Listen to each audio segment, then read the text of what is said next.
Jean Gabin, combien il avait de frères et sœurs? Jean Gabin, il avait un frère à Mériel qui était son frère aîné et puis deux sœurs, Madeleine et Irène. Votre père connaissait bien le père de Jean Gabin? Il le connaissait très bien et il connaissait très bien le beau-frère de Jean Gabin, qui était un homme que Jean Gabin a extrêmement admiré, qui était boxeur, champion poids plume de France, et qui était pêcheur, chasseur. Il était un peu copain avec lui et c'est comme ça qu'il connaissait très bien toute la famille. Que disait son père à votre père? Mon père parlait souvent avec le père de Jean Gabin et le père de Jean Gabin lui confiait toutes les difficultés qu'il rencontrait pour l'avenir de son fils, qui ne voyait pas grand-chose d'autre que de braconner, de pêcher, de courir la campagne de Mériel. Et alors il lui avait dit un jour, Jean, je ne sais pas ce que je vais faire de lui, mais de toute façon il va falloir qu'il apprenne un métier et qu'il le veuille ou non, il va en apprendre un, le mien. Et Jean Gabin, plus tard, a raconté à André Brunelin qu'il était rentré dans la profession un coup de pied dans le derrière. Et sa sœur, à Jean Gabin, est restée assez longtemps à Mériel. Elle est restée assez longtemps, mais elle vivait d'une manière assez bohème, assez sauvage. Et elle était maison familiale. Et elle s'était entourée de chats. Elle avait recueilli des chats en quantité. Tous les chats qui passaient par là, elle les recueillait.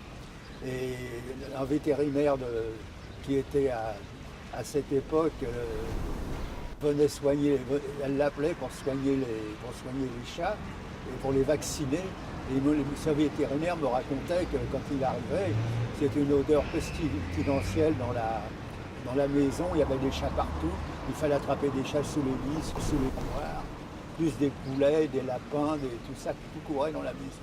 Ce qui explique un petit peu que Jean Gabin ne souhaitait plus venir à la maison familiale. Est-ce qu'elle parlait, elle, dans Mériel, de la carrière de son frère? Non, pas beaucoup. Pas beaucoup, non. Elle était assez bourrue là-dessus. Alors parfois, elle rentrait chez les commerçants, elle disait « Ah, bah, ce soir, on va encore se taper le Jean à la télévision. »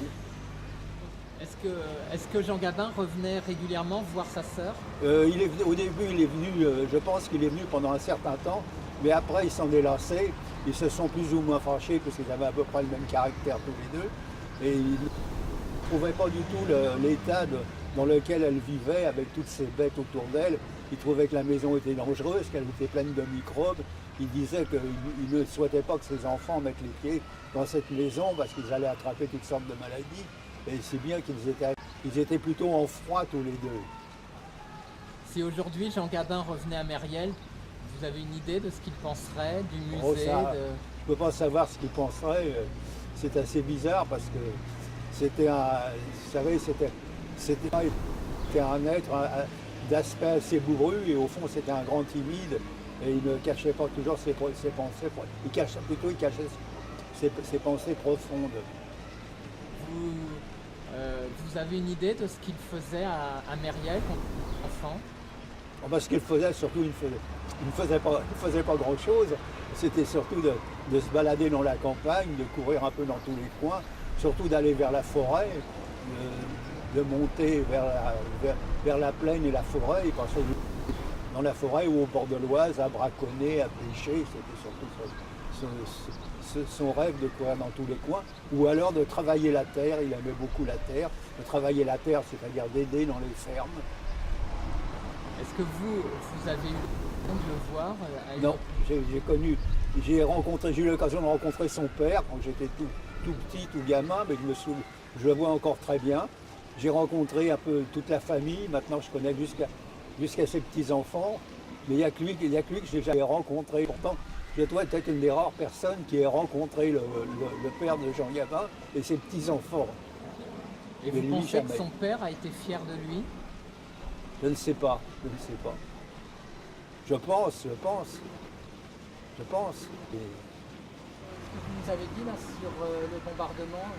En 1944, Mériel a subi un bombardement qui était très important pour un petit pays, vu le nombre de victimes que cela a causé. Et toute la grande rue a subi les inconvénients du bombardement. On voit sur des photos des tas de toutes les maisons en ruine.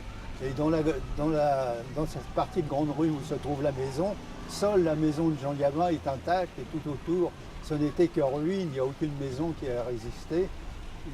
Apparemment, c'est formidable que cette maison, qui était la plus haute, se dresse au milieu des ruines, comme si elle avait été épargnée par le destin.